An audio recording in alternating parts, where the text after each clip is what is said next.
रामचंद्र की जय। पवन सुत हनुमान की जय। श्री प्रणवानंद महाराज की जय। वक्रतुंड महाकाय सूर्यकोटि समप्रभ निर्विघ्नं कुरु मे देव सर्वकार्येषु सर्वदा सर्वकार्येषु सर्वदा। आइए कुछ काम विशिष्ट करते हैं। रोशन गांव गली मोहल्ले और देश करते गणपति गजानन महाराज के चरणों में वंदन करते हुए गणपति गजानन महाराज के चरणों में वंदन करते हुए हम आज के कार्यक्रम का श्री गणेश करते हैं। तो आज रोज भारत सेवाश्रम संघ गंगपुर અને પ્રેમ પ્રકાશ આશ્રમ સુરતના સહયોગથી વસ્ત્ર વિતરણ કાર્યક્રમનું સુંદર આયોજન કરવામાં આવ્યું છે। ત્યારે આજના કાર્યક્રમમાં ઉપસ્થિત મંચસ્થ બિરાજમાન પૂજ્ય સ્વામીજી, મોઘેરા મહેમાનશ્રીઓ, સરપંચશ્રીઓ, શાળા પરિવારના સદસ્યો, ગામના વડીલો, ભાઈઓ તથા બહેનો અને બાળકો તેમજ ઉપસ્થિત આપ સૌનું સંસ્થા તથા શાળા પરિવાર વતી હાર્દિક હાર્દિક સ્વાગત સાથે જય સિયારામ। મિત્રો, ભારત સેવાશ્રમ સંઘ એ એક આંતરરાષ્ટ્રીય જનસેવા અને ભારતીય સંસ્કૃતિનો પ્રચાર કરતી સંસ્થા છે। આ સંસ્થાની એક શાખા એટલે ભારત સેવાશ્રમ સંઘ ગંગપુર। ભારત સેવાશ્રમ સંઘ ગંગપુર શાખા દ્વારા આરોગ્યને લગતી સેવા તરીકે ફરતા દવાખાનાની એમ્બ્યુલન્સ વાન કાર્યરત છે, જે નજીકના ગામોમાં દર્દીઓને નિઃશુલ્ક સારવાર ઉપલબ્ધ કરાવે છે। આ સંસ્થા દ્વારા શ્રીયમ એમપી કાપડિયા વિદ્યા મંદિર ગંગપુર શાળા કાર્યરત છે, જેમાં કેજીથી લઈને ધોરણ 12 સુધી બાળકો નિઃશુલ્ક શિક્ષણ કાર્યની સાથે સાથે નિઃશુલ્ક પાઠ્યપુસ્તકો તથા યુનિફોર્મ અને સમયાંતરે નોટબુક વિતરણ પણ કરવામાં આવે છે। તેની સાથે સાથે પ્રણવ છાત્રાલયમાં દૂર દૂરના બાળકોને નિઃશુલ્ક રહેવાની અને જમવાની સગવડ પૂરી પાડે છે। આ સંસ્થા દ્વારા સામાજિક પ્રવૃત્તિમાં સંસ્થા સાનિધ્યે મકર સંક્રાંતિના પર્વ પર અને અન્ય ગામમાં પ્રેમ પ્રકાશ આશ્રમ સુરતના સહયોગથી નિઃશુલ્ક ધાબળા અને વસ્ત્ર વિતરણ આદિવાસી ભાઈઓ બહેનોને દાન અર્પણ કરવામાં આવે છે। ઉપરાંત સંસ્થા સંચાલિત ગૌશાળા પણ કાર્યરત છે। તો મિત્રો, હવે આપણે કાર્યક્રમને શુભ શરૂઆત કરવા જઈ રહ્યા છે ત્યારે કહેવાનું મન થાય છે કે કૃપા બસ એટલી જ ઈશ્વર થવા દે, તું મારા ઘરને મારું થવા દે।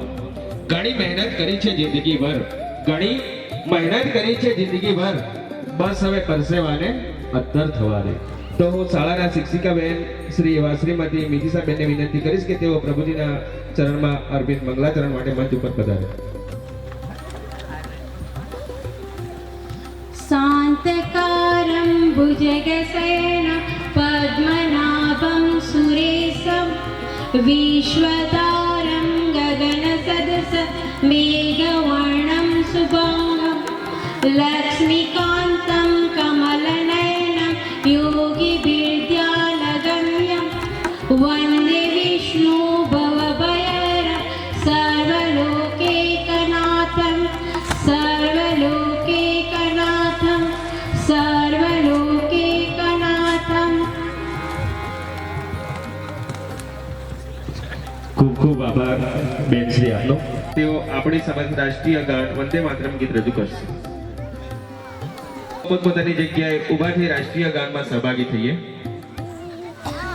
वन्दे मातरं वन्दे मातरं सुजलां सुफलं मलयज शीतलं सस्यश्यामलं मातरं वन्दे मातरं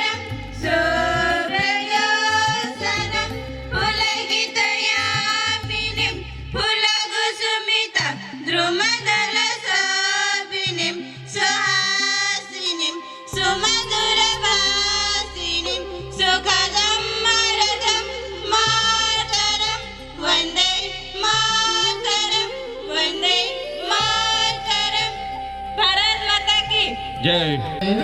આજના કાર્યક્રમને આગળ લઈ જતા કહેવાનું મન થાય છે કે રાખ ભરોસો પોતાના પર, શું કામ શોધે છે પરિસ્તાઓ? પંખીઓ પાસે ક્યાં હોય છે નકશાઓ, તો પણ શોધી લે છે ને રસ્તાઓ. દીપ પ્રજ્વલન કા અર્થ है રોશની ભરા જીવન.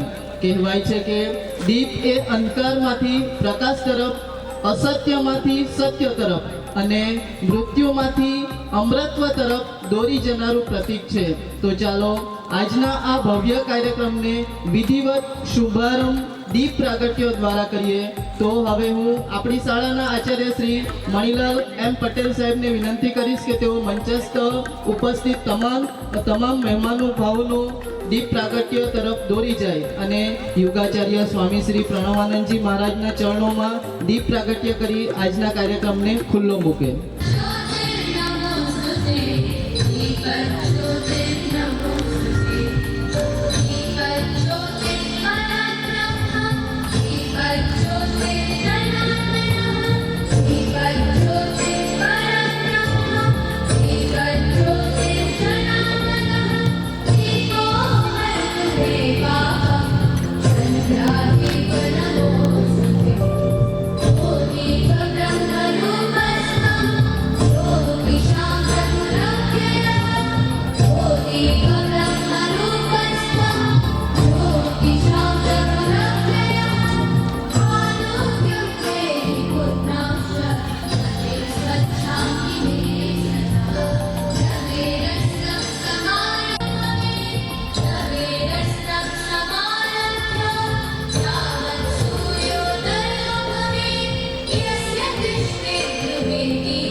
ખૂબ ખૂબ આભાર મહાનુભાવ. આપના શુભ હસ્તે થયેલા દીપ પ્રાગટ્યથી કાર્યક્રમનો મંગલ પ્રારંભ થયો છે. હવે મંચસ્થ તમામ મહેમાનશ્રીઓને આસન ગ્રહણ કરવા વિનંતી છે.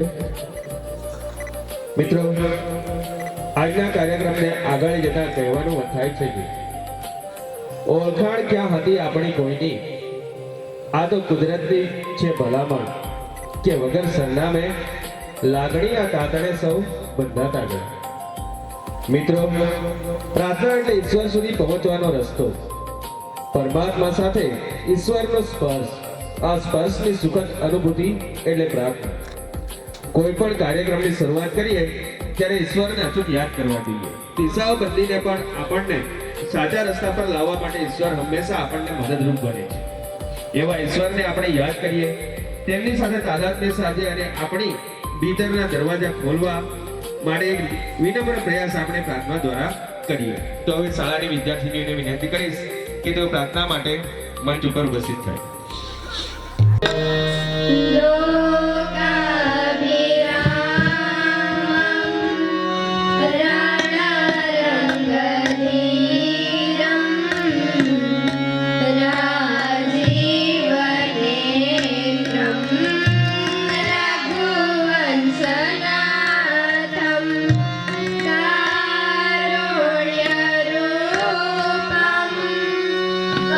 કરુણાકર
તો માંગવી સાજા મળે તેને સ્નેહ સ્વીકારવી પાપો કર્યા તેની માફી તો માંગવી સાજા મળે તેને સ્નેહ સ્વીકારવી સાચું પ્રાયશ્ચિત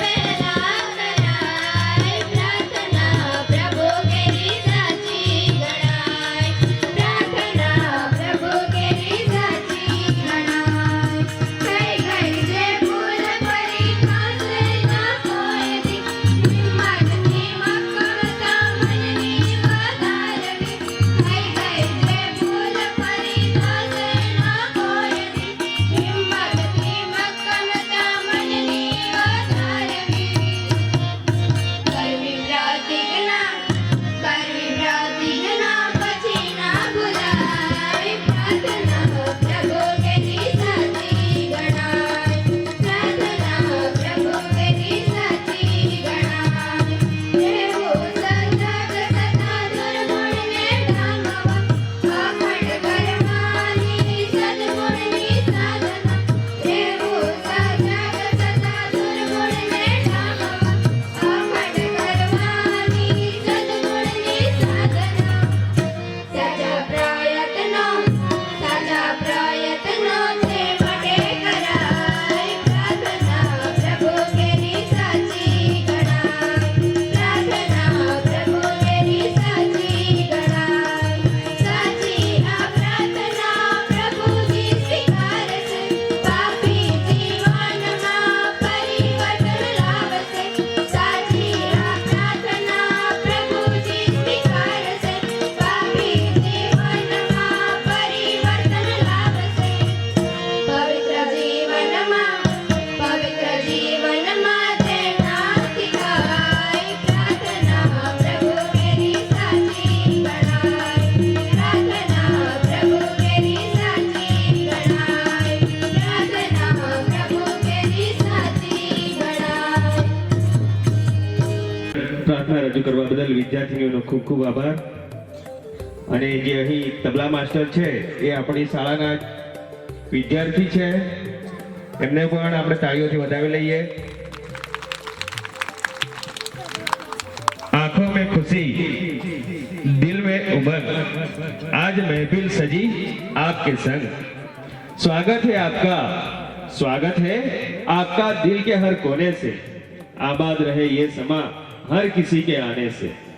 તો હવે પછી સ્વાગત ગીત લઈને આવી રહી છે શ્રીયમ એમપી કાપડિયા વિદ્યા મંદિર ગંગપુર શાળાની માધ્યમિક વિભાગની વિદ્યાર્થીનીઓ.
मंगल अवसर आयो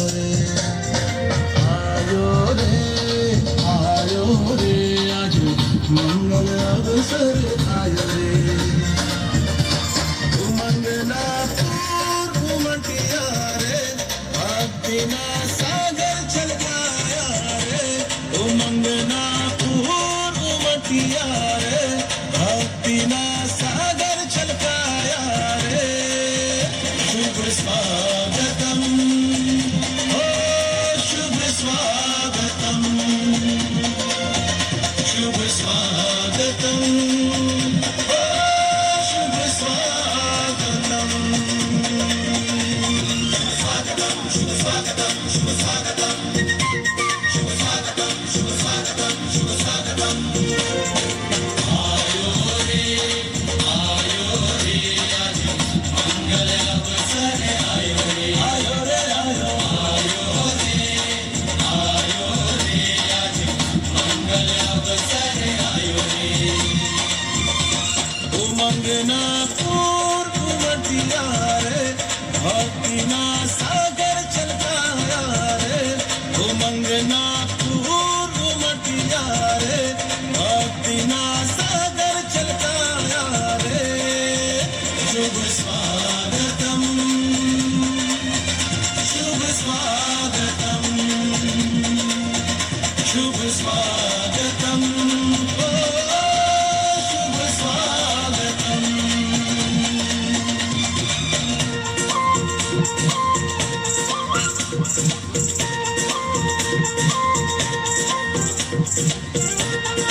સ્વાગત ગીત રજૂ કરવા બદલ વિદ્યાર્થીનીઓનો ખૂબ ખૂબ આભાર.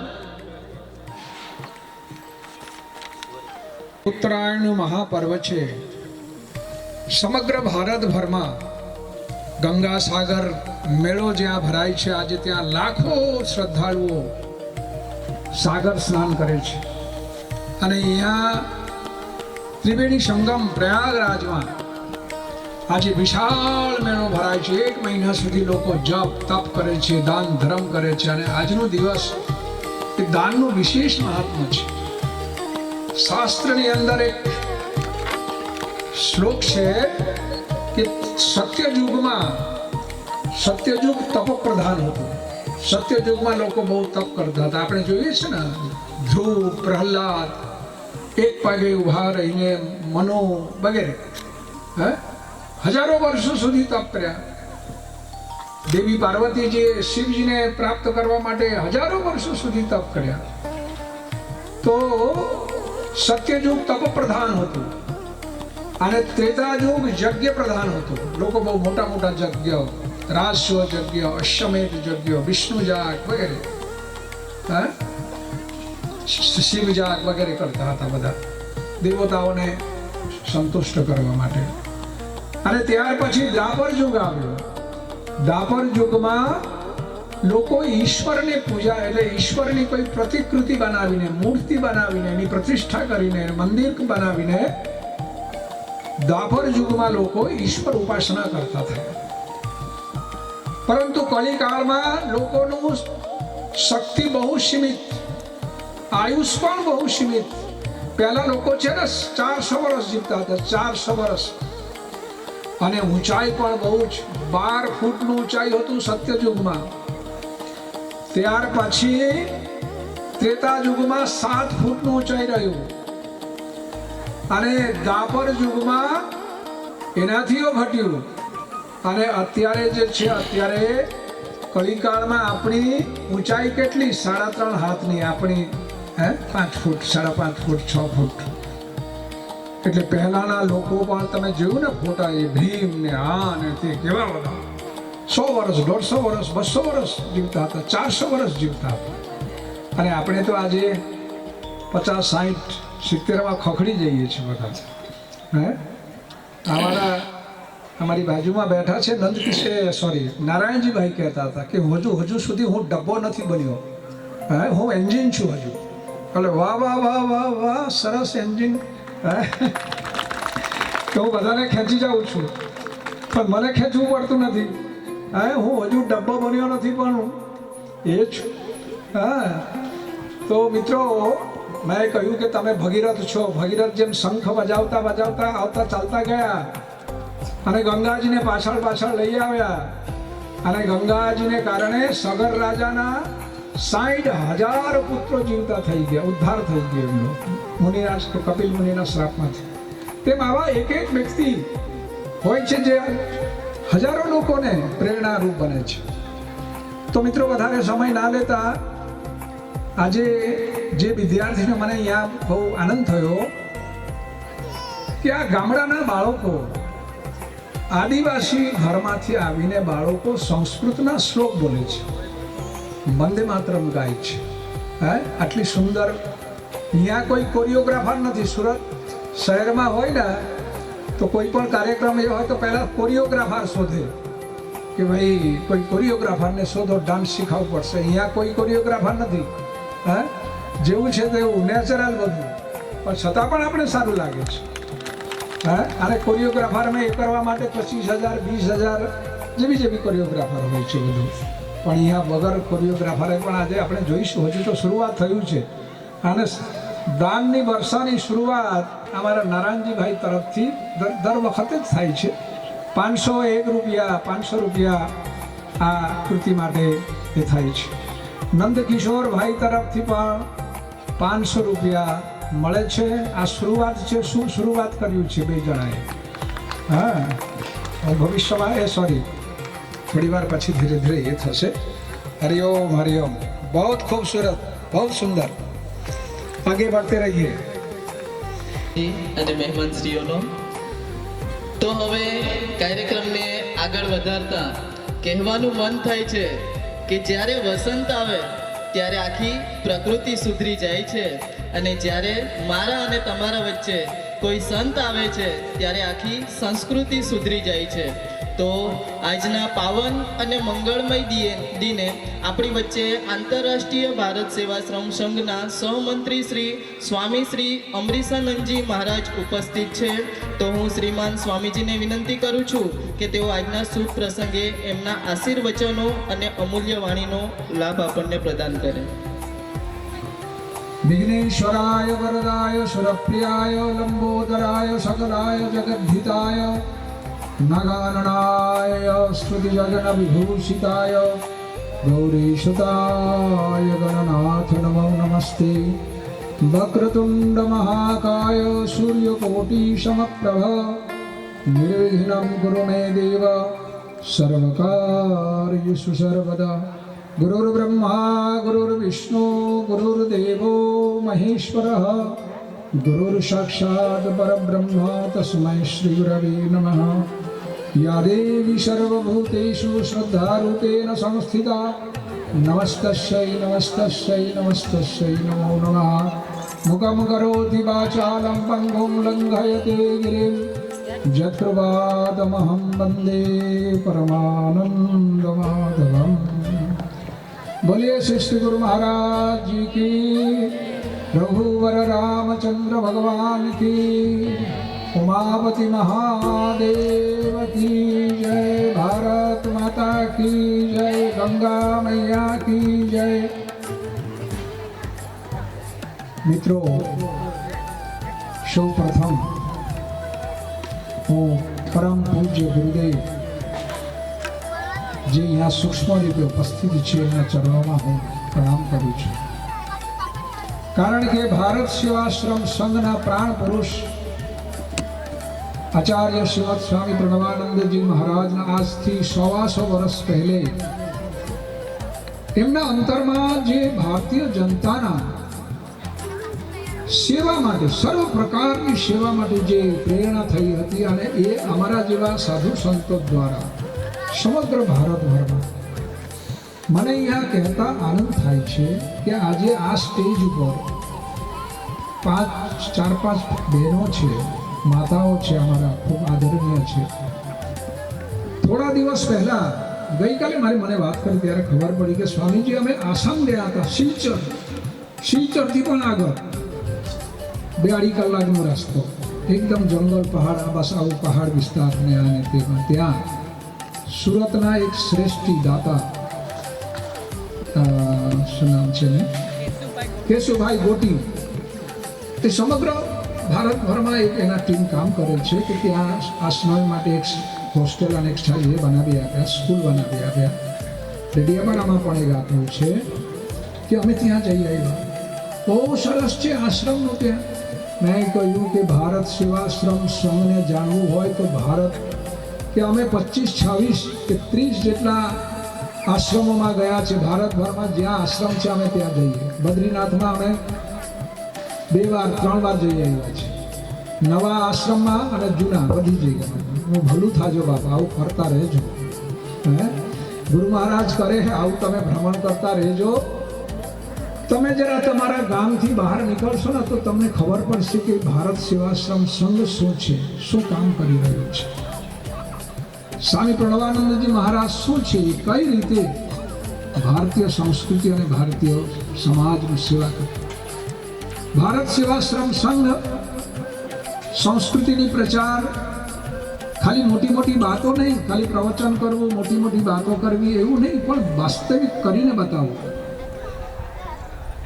આજે મને હું સવારે ઉઠ્યો, મને એ થયું, બારંદામાં આવીને ઊભો હતો, મને એક વસ્તુ યાદ આવી કે 1997માં ગણપતિ ઉત્સવ પછી તે દિવસે અમે આ એ જોવા માટે નીકળ્યા હતા. આ જગ્યા ભયંકર વરસાદ હતો, જાણે કે આમ 20 ફૂટ 100 ફૂટ આગળ જાણે આમ બાદલ જાણે આમ એમાં જમીન પર લાગી ગયા હોય એટલી ભયંકર વરસાદ, કશું દેખાતું નહોતું. મારી પાસે તે વખતે સુમો ગાડી હતો, અમે 5-7 જણા ભરાઈને અહીંયા આવ્યા હતા, જગ્યા જોયા.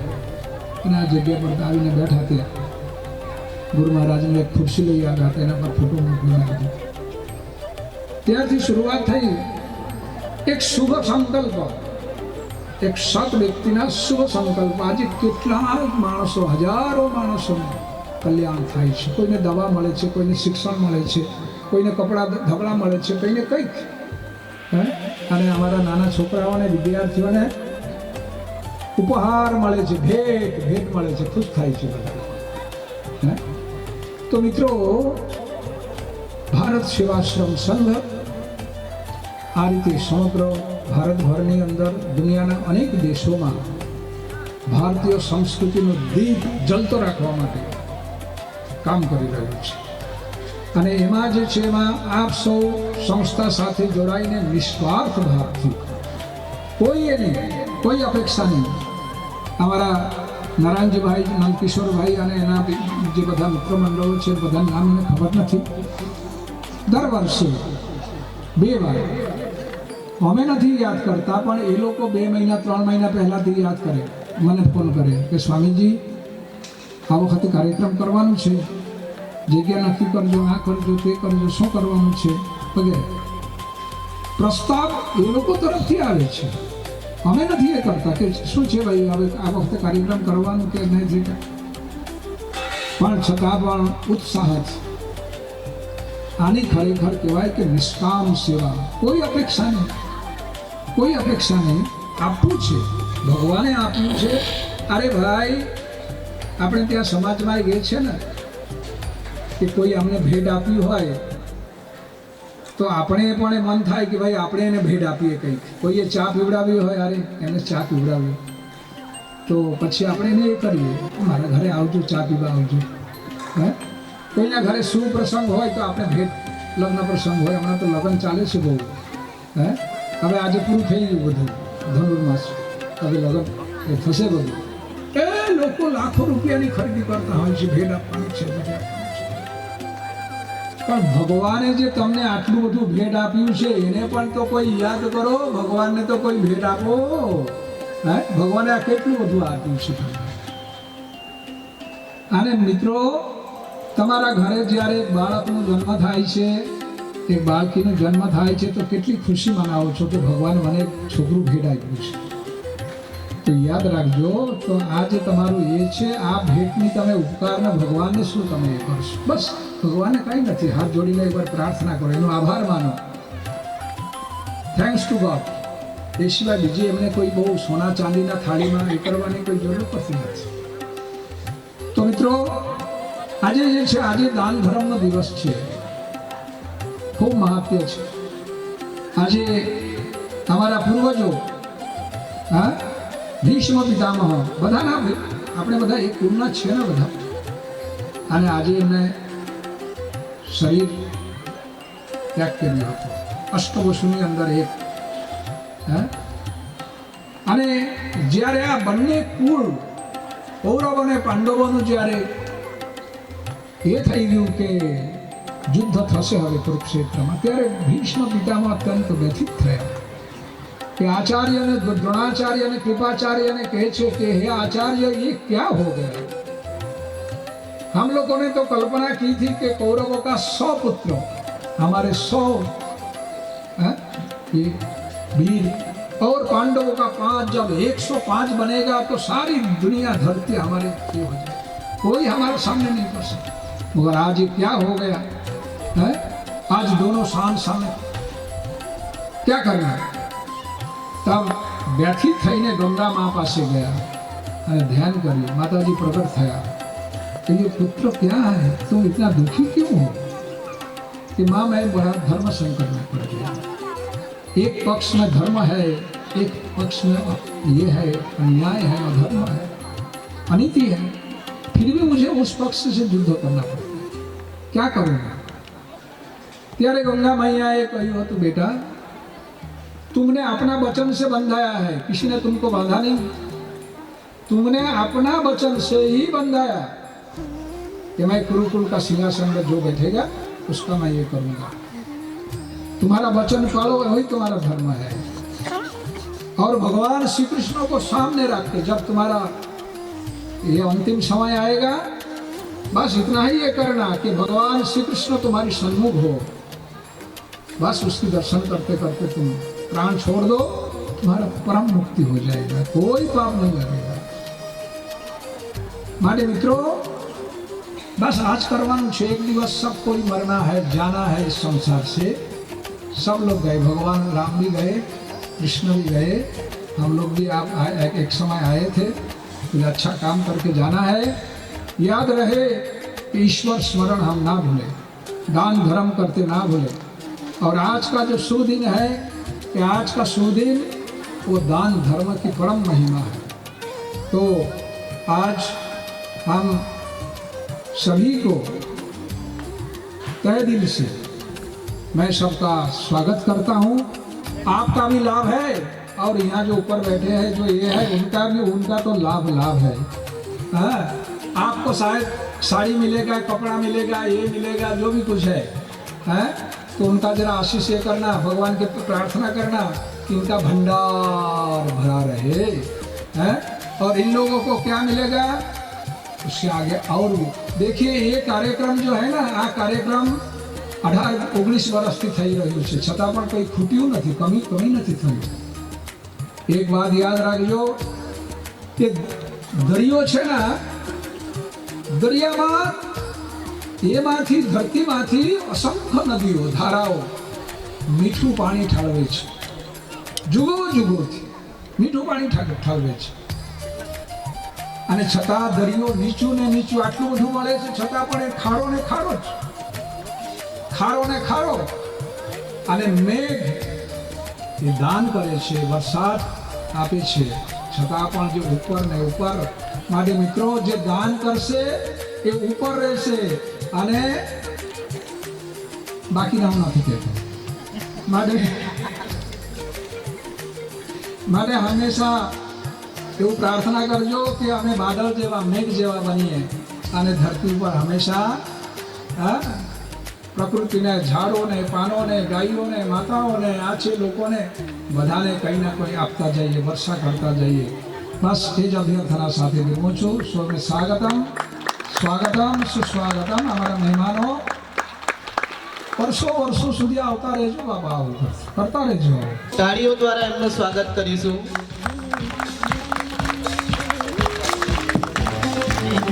સંયુક્ત સચિવ આંતરરાષ્ટ્રીય ભારત સેવાશ્રમ સંઘ પરમ પૂજ્ય સ્વામી શ્રી અમરીશાનંદજી મહારાજનું સ્વાગત શ્રી કિશોરભાઈ પટેલ સાહેબ કરશે।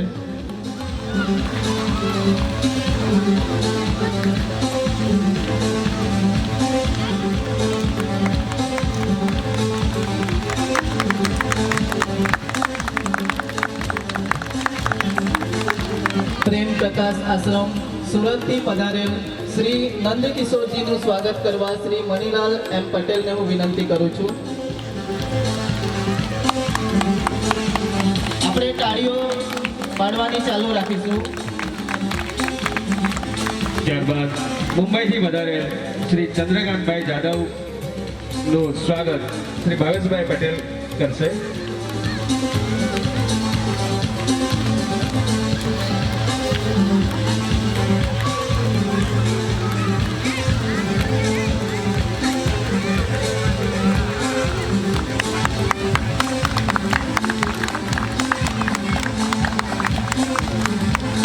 સેક્રેટરી શ્રી ભારત સેવાશ્રમ સંઘ ગંગપુર ના સ્વામી શ્રી વિશ્વરૂપાનંદજી મહારાજનું સ્વાગત કરવા હું હિંમતભાઈ ચૌહાણને વિનંતી કરું છું।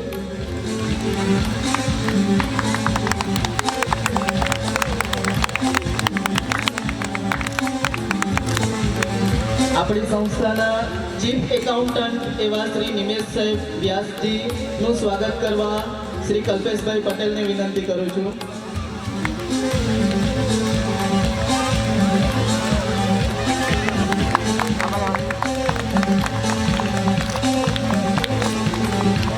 પ્રેમ પ્રકાશ આશ્રમ સુરતથી પધારેલ શ્રી રાહુલભાઈ ગંગવાણીજીનું સ્વાગત કરવા શ્રી ધનસુખભાઈ ગામિતને હું વિનંતી કરું છું।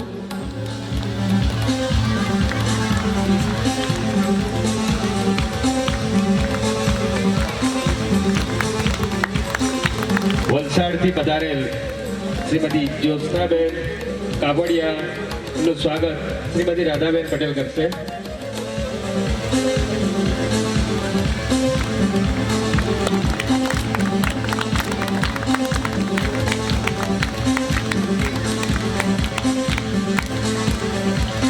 ત્યારબાદ ગંગપુરના સરપંચ શ્રી પ્રતિભાબેન થોરાટનું સ્વાગત તૃપ્તિબેન કરશે.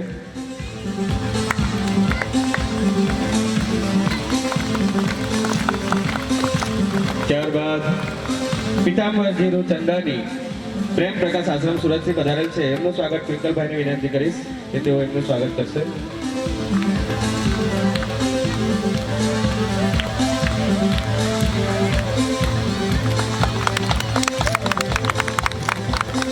તો હવે સમયને ધ્યાનમાં રાખી શાળા પરિવારના મિત્રોને વિનંતી કરીશ કે બાકી રહેલા તમામ મહેમાનશ્રીઓનું પુષ્પ અર્પણ કરી એમનું સ્વાગત કરે. શબ્દથી સ્વાગત કરું છું. લાભાર્થી ભાઈઓ બહેનોને વિનંતી, તમે ઊભા છો, તમારા માટે મંડપની વ્યવસ્થા કરી છે, તો આપણે વ્યવસ્થામાં ભાગરૂપ આપીને મંડપમાં યોગ્ય સ્થાન આપણે લઈ લઈએ તો વધારે સારું રહેશે. કૃપા કરીને તમે મંડપમાં તમારું યોગ્ય સ્થાન લઈ લો. હજી પણ પાર્કિંગ વિભાગમાં જે ભાઈઓ ઊભા છે, મહેરબાની કરી તમે પણ મંડપમાં તમારું યોગ્ય સ્થાન લઈ લો. શાળાના મકાનમાં જે વિદ્યાર્થીઓ ઊભા છે, શિક્ષક મિત્રોને વિનંતી કે એમને પણ તમે મંડપમાં મોકલાવી દો, જેથી અવ્યવસ્થા ના સર્જાય.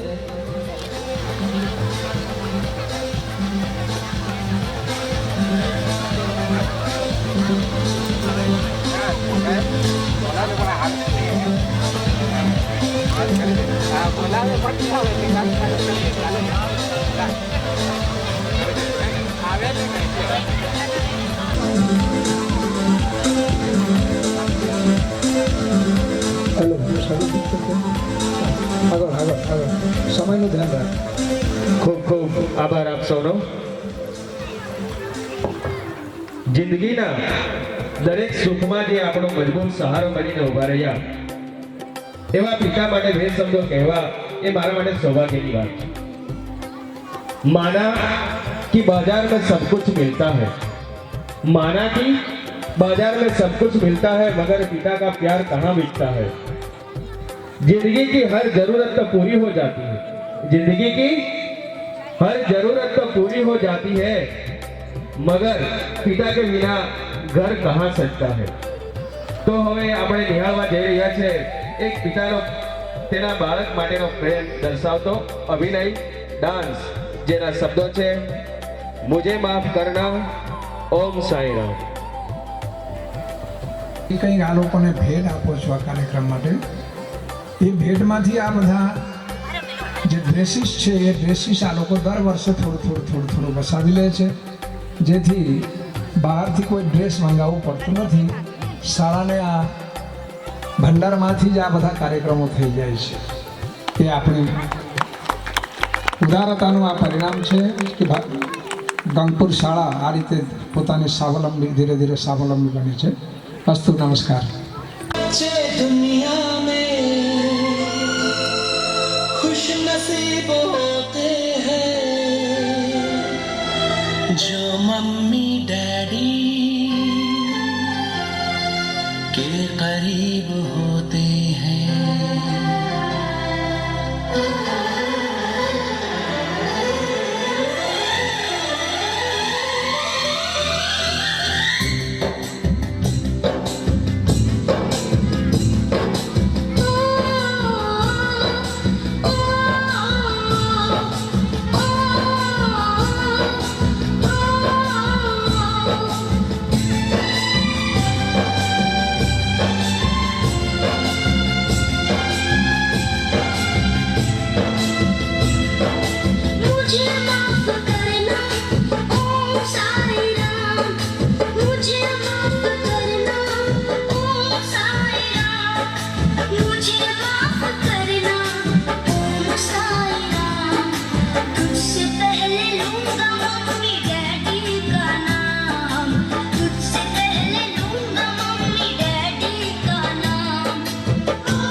વચ્ચે આવ્યો છું તો આ કૃતિને સુરતથી પધારેલ રિદ્ધિ મુંજાલ તરફથી 500 રૂપિયા અને માનસી વિનોદ ભાટિયા સુરત તરફથી 501 રૂપિયા,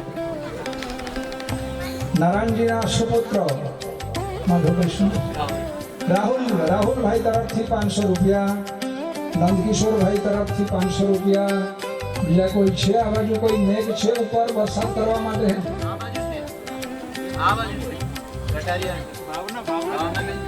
ભાવનાબેન કટારિયા તરફથી 500. ભાઈ મારો હાથ જ ભરાઈ ગયું છે હવે તો.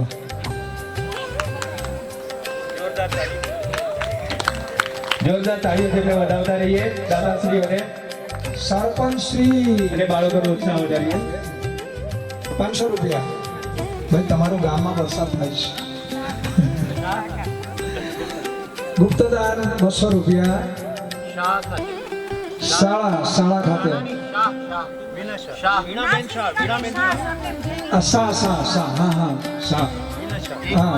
શાહ. ચાલો આ બાજુ છાપવું આવે છે.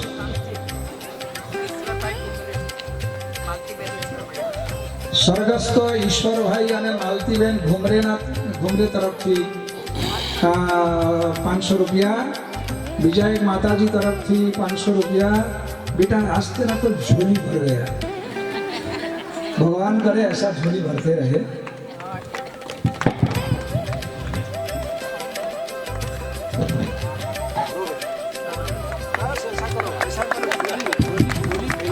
આપણે જોરદાર તાળીઓથી વધાવીએ બાળ કલાકારોને અને પૂજ્ય સ્વામીજી અને મહેમાન શ્રીઓનો પણ ખૂબ ખૂબ આભાર કે અમારા બાળકોને પ્રોત્સાહન કરે છે. મિત્રો એક આને કીધું તો એક જરા વાત યાદ આવી ગયું. મેં આજે નિમેશભાઈ સાથે અને એ સાથે પણ એ કરી હતી, ચર્ચા કરી હતી કે મિત્રો આ સંસ્થા અહીંયા લગભગ આશરે 30 વર્ષ થવા જાય છે અને આ બિલ્ડિંગો વગેરે આપ જે કંઈ જોઈ રહ્યા છો આપણી સામે એ લગભગ 25 વર્ષ 26 વર્ષ હતા. આ બધા બિલ્ડિંગોની ઉંમર થવા જાય છે માટે એમને પણ થોડીક મેન્ટેનન્સને આપે બધું માંગી લે છે. માટે જ્યારે આપણે કોઈ મગજમાં મનમાં ઈચ્છા થાય તો આ થોડીક બિલ્ડિંગ મેન્ટેનન્સ ફંડમાં કરે છે, અમે કરીએ છીએ. થોડીક સહકાર આપતા રહેજો. એ જ અભ્યર્થના. અસ્તુ નારાયણ. તો હવે કાર્યક્રમને આગળ વધારતા પોતાની હસ્તી બેફિકર હોવી જોઈએ, દુનિયાની નજર તમારા પર હોવી જોઈએ. કામ એવા કરો જીવનમાં ભગવાન પણ કહે એમની જગ્યા તો મારા બાજુમાં હોવી જોઈએ. તો હવે પ્રેમ પ્રકાશ આશ્રમ સુરતથી પધારેલ શ્રી નારાયણદાસ ગંગવાણીજીને વિનંતી કરીશ કે તેઓ આજના કાર્યક્રમને અનુરૂપ પ્રવચન માટે મંચ પર પધારે અને આપણને એમની વાણીનો લાભ આપે. भारत सेवा संघ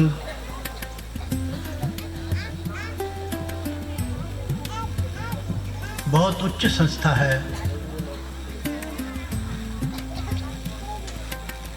स्वामी प्रणवानंद जी, अमृतानंद जी, विश्वरूपानंद जी, भारत संघ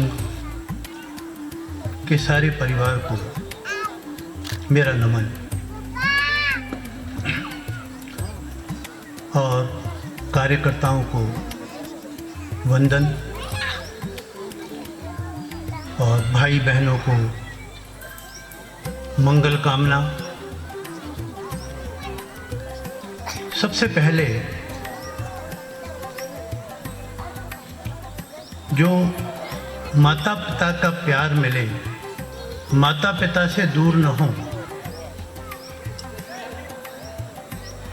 इस संस्कृति की बहुत जरूरत है.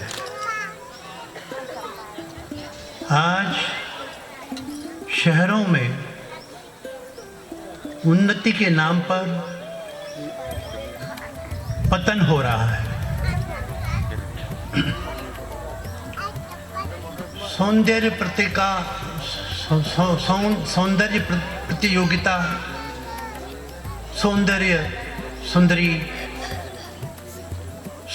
सौंदर्य के नाम पर शरीर का प्रदर्शन, नग्नता अशांति बढ़ रही है। जिसको हम उन्नति मान रहे हैं वह अवनति होती जा रही है।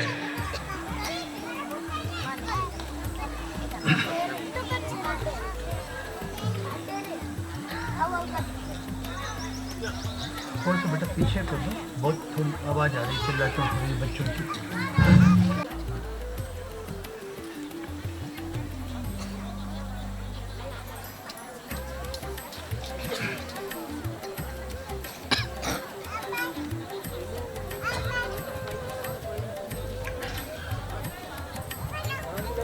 हाँ हाँ,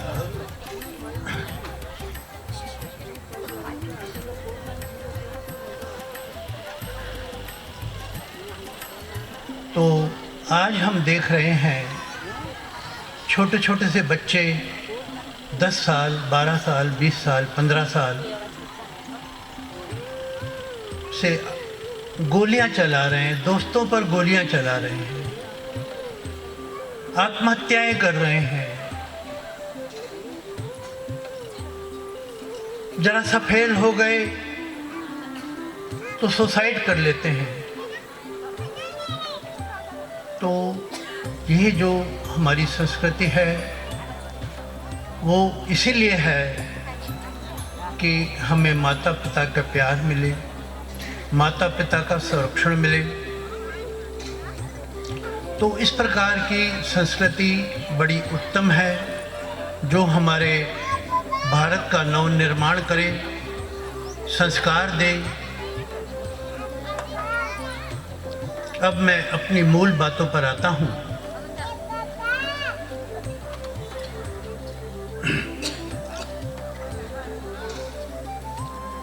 कि आज उत्तरायण का दिन है, सूरज दक्षिण से उत्तर की ओर बढ़ रहा है और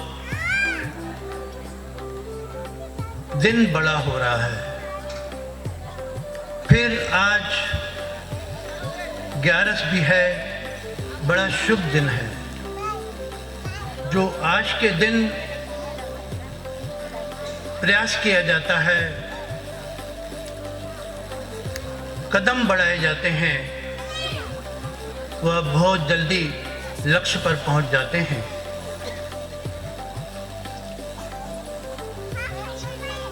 है तो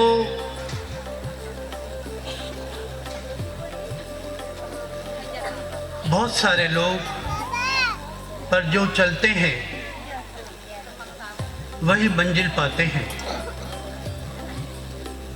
और चलना चाहिए, कर्म करना चाहिए।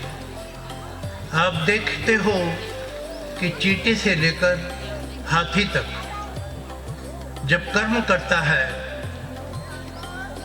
तो ही खुश रहता है, तो ही पेट भरता है। और हमारे प्रभु राम ने, कृष्ण ने यही कहा है कि तुम कर्म करते चलो, फल की इच्छा मत करो। और ये भी मत कहो कि मैंने कर्म किया। और कर्म न भी ऐसा भी नहीं करो कि कर्म न करो। तुम योगस्थ होकर उसका साथ छोड़कर कर्म करते जाओ और फिर सफलता मिले न मिले, तुम मुझ में रमण करते रहो, जड़ता से उपराम हो जाओ। एक तरफ कर्म की बात करते हैं और दूसरी तरफ बोलते हैं, लोग बोलते हैं भाई हमें क्या मिलेगा, तो वो बोलते हैं कि मैं मिल जाऊंगा ना। समत्त योग उच्चते, तुम मुझ में आ जाओगे, मैं तो आनंद स्वरूप हूँ। ये चीज़ें तो सांसारिक तुच्छ है। पैसा, मकान, ये तो सब मेरे आने से साथ ही तुम्हारे आ जाएंगी, तुम में इतना सब कुछ आ जाएगा। तो संसार तो दुख रूप है, संसार तो अनादिकाल से दुख रूप है। ये 8वें अध्याय के 15वें श्लोक में भी कहा है, शाश्वत दुख रूप है। और 9वें अध्याय के 33वें श्लोक में भी यही कहा है कि संसार दुख रूप है।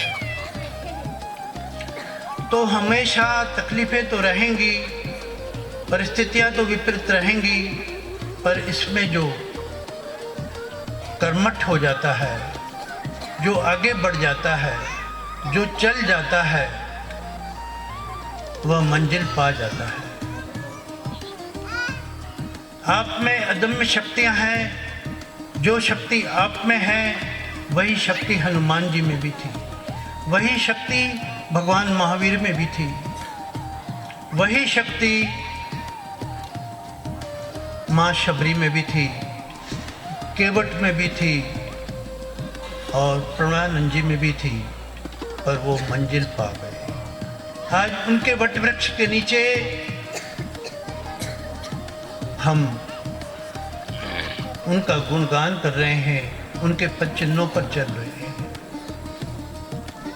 आज धीरू भाई अंबानी भी छोटे से ही थे और आज विश्व के उद्योगपतियों में नाम है। ऐसे ही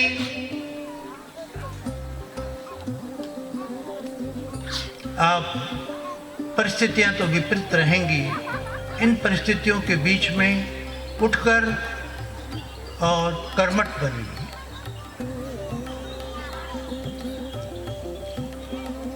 कर्मठ तो बने, पर जैसे खेत में ढोर ढक्चर आकर खेत को नष्ट कर देता है, ऐसे ही आपके जीवन में संस्कारों के बिना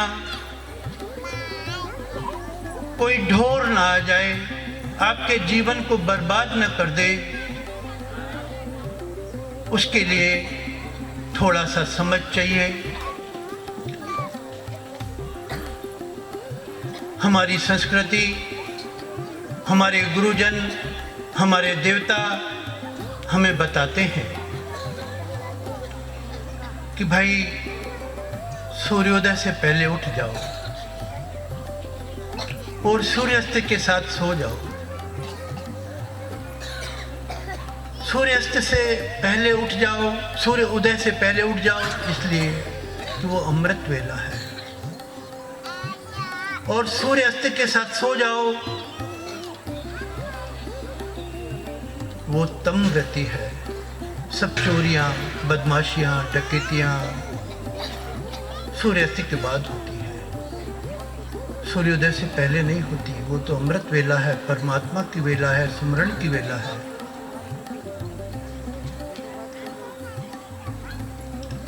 और आज हम उनकी संतान हैं, उन्हीं की सत्ता से मैं बोल रहा हूँ। उसको देखने के लिए, उसको समझने के लिए उनका वंदन करना चाहिए। शरीर तो यहीं रह जाएगा, आत्मा ही परमात्मा है। उस मंदिर में, आत्मा रूपी मंदिर में आप फूल जरूर चढ़ाओ, वो आपका उद्धार करेगा। सूर्य देव को जल चढ़ाओ,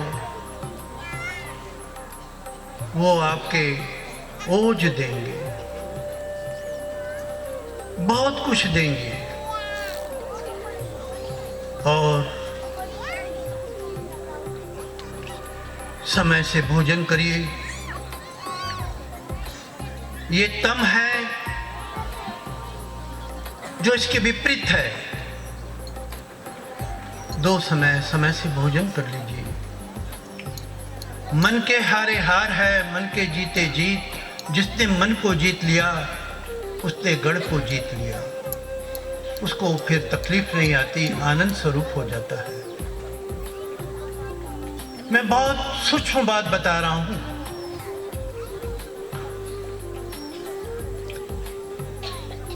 दिन भर में मैं 8 बार मुंह चलाऊंगा, 10 बार मुंह चलाऊंगा। एक नियम बांध लो, मन को नियंत्रण में लो। जब मन नियंत्रण आ जाएगा तो मन को धीरे धीरे धीरे धीरे जड़ता से हटाकर परमात्मा की ओर चला जाएगा। ये नियम बनाइए कि मैं दिन भर में 8 बार मुंह चलाऊंगा, 12 बार चलाऊंगा, फिर उसको धीरे धीरे संकुचित करते जाइए। आप जड़ता को छोड़कर मन पर विजय पा लेंगे। अभ्यास और वैराग्य के द्वारा मन को जीता जाता है।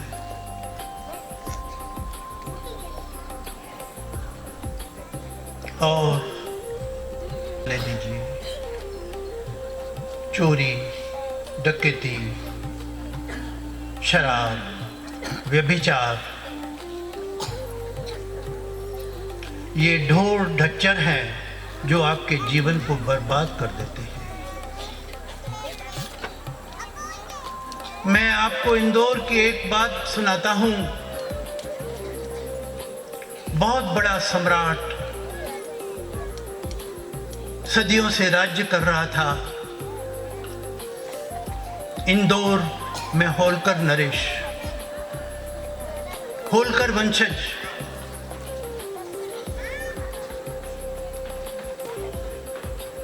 उनकी आखिरी संतान यशवंतराव तुकोजीराव होलकर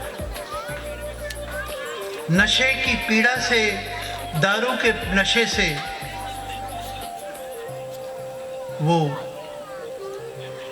व्यभिचारी बन गए, वेश्यागमन करने लग गए और पूरे कुल का, पूरे शहर का, पूरे अपने राज्य का सत्यानाश कर दिया। क्योंकि वेश्यागमन से बुद्धि भ्रष्ट होती है, बुद्धि पर आवरण आ जाता है, शराब से आवरण आ जाता है।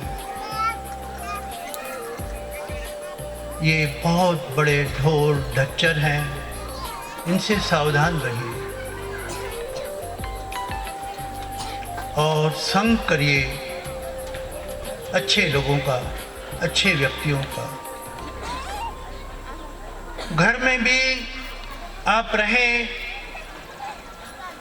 तो पत्नी में उस परमात्मा के दर्शन करिए। इस शरीर को मत देखिए, शरीर के अंदर बैठे हुए आत्मा को देखिए, परमात्मा को देखिए। उस पति में भी वही देखिए। यदि गलती करता है तो कोई बात नहीं, होती है। तुम्हारी समझ में गलती है, उसकी समझ में नहीं है। उसको प्यार से सिद्ध करिए। बच्चे हैं, उनमें भी भगवान का रूप देकर उनको संस्कार दीजिए, कर्तव्य करिए। बच्चों को जड़ रूप से देखकर मार कूट मत करिए।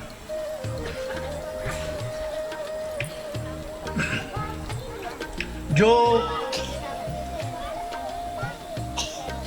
सब में, समाज में, देश में,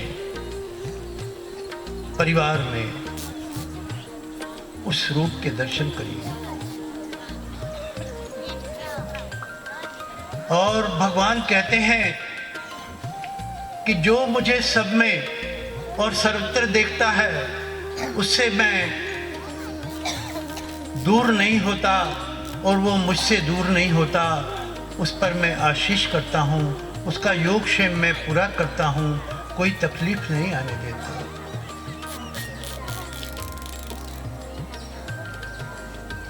और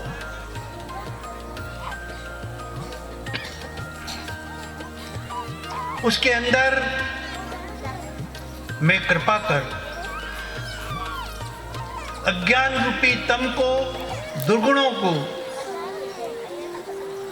प्रकाश रूपी ज्योति द्वारा, क्योंकि मैं अंदर बैठा हूँ, तुम्हारे अंदर मैं बैठा हूँ, उसके द्वारा प्रकाशित करता हूँ।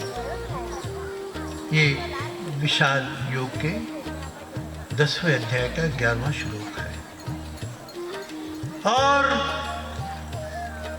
जिसका पतन होता है वह अधम योनियों में जाता है, और जो चलता है, मंजिल तक चलता है, सब में राम को देखता है, वह सदोगुण की ओर, परमात्मा की ओर चलता है। ये आखिरी का श्लोक है कि भाई वो बोलते हैं, पुरुषः प्रकृतिस्थो भुक्तो प्रकृतिजन्य गुणान कारणं गुणसंगान अस्य सिद्ध असिद्ध योनि जन्मसु। जैसे आप संसार में विचरे, जैसे आपने संसार में कार्य किया, शराब पी के पड़े रहे, पत्नी को मारते रहे, लोगों का खाते रहे, तो आपका जन्म अधम योनि में होगा। और यदि आपने परिवार का पालन पोषण ध्यान रखा और चलते रहे तो आप मनुष्य योनि में आएंगे। और इससे ऊपर आपने सब में परमात्मा को देखा, परमात्मा की सेवा करी और प्यासे को पानी पिलाया, तो तुम परमात्मा की ओर, उस ज्योति की ओर चलेंगे। और मैं इतना ही कहकर अपनी वाणी को विराम देता हूँ और आपके लिए मंगल कामना करता हूँ कि आप भी आज से इन संस्कारों के साथ जुड़कर उत्तरायण की ओर, देश की ओर, परमात्मा की ओर, उन्नति की ओर चलेंगे। बाकी तो दुख तो अनादिकाल से है, पर जो उठता है वही लक्ष्य पर पहुंचता है। उत्तिष्ठ और चल पड़ लक्ष्य की ओर, और जब लक्ष्य को पालेगा तो परमात्मा का आशीर्वाद तेरे साथ है। तो उठ चल, परमात्मा राह बताते जाएंगे। मैं भी यहाँ पर जब यात्रा शुरू करी थी भारत सेवा संघ के साथ, सिर्फ पुराने कपड़ों से, और आज इतनी विपरीत परिस्थितियां चल रही हैं, फिर भी मशाल और तेजी से जलती चल रही है। और आपसे यही प्रार्थना करूंगा कि मुझको भी आप आशीष देते जाएं कि मैं और उत्साह से और उमंग से और ज़्यादा सेवा करूं। हरि ओम। जी भाई, ग्रामजनों के ओर से मैं आपका तहे दिल से शुक्रिया अदा करता हूँ कि ये कार्यक्रम खाली अन्न वितरण, अन्नदान के, वस्त्रदान के, कंबल दान उसमें सीमित नहीं है, परंतु हमारे नारायण जी भाई जो सत्संग करते हैं, जो अमूल्य बात, शास्त्र की जो बात करते हैं, आपको अमूल्य सत्संग मिल जाता है। जो आप सत्संग के लिए लोग कहीं कोई हरिद्वार जाता है, कोई कहीं जाता है, कोई काशी जाता है, कोई ये जाता है, वहाँ जाके भागवत कथा रखता है, राम कथा रखते हैं, मगर ये तो ज्ञान गंगा आपके गांव में ही आया है? ये ज्ञान गंगा तो अनायास है आपको यहाँ, आप ज्ञान गंगा में स्नान कर रहे हैं, लोग वहाँ गंगा स्नान कर रहे हैं, आप यहाँ ज्ञान गंगा में स्नान कर रहे हैं। बहुत बहुत धन्यवाद नारायण जी भाई, आपका बहुत बहुत शुक्रिया कि आप इतना समय लोगों को इतना अमूल्य बात, जीवन जीने के लिए बड़ा अमूल्य बात, चाबी काठी आप देते हैं। इसमें से कोई 2-4 शब्द भी ग्रहण कर ले।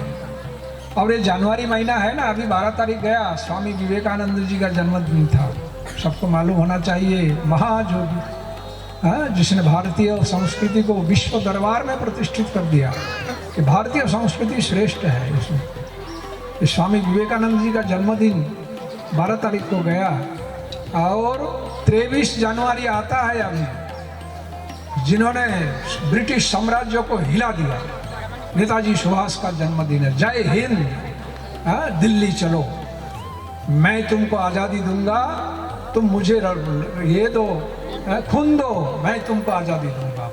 देश के लिए बलिदान के लिए तैयार रहो, आज़ादी जरूर मिल जाएगा। तो ऐसे दो महापुरुष का जन्मतिथि, ये जन्मदिन ये में है, जनवरी महीना में है। और गुरु महाराज का जन्मतिथि आता है 1 फरवरी, माघी पूर्णिमा 1 फरवरी को।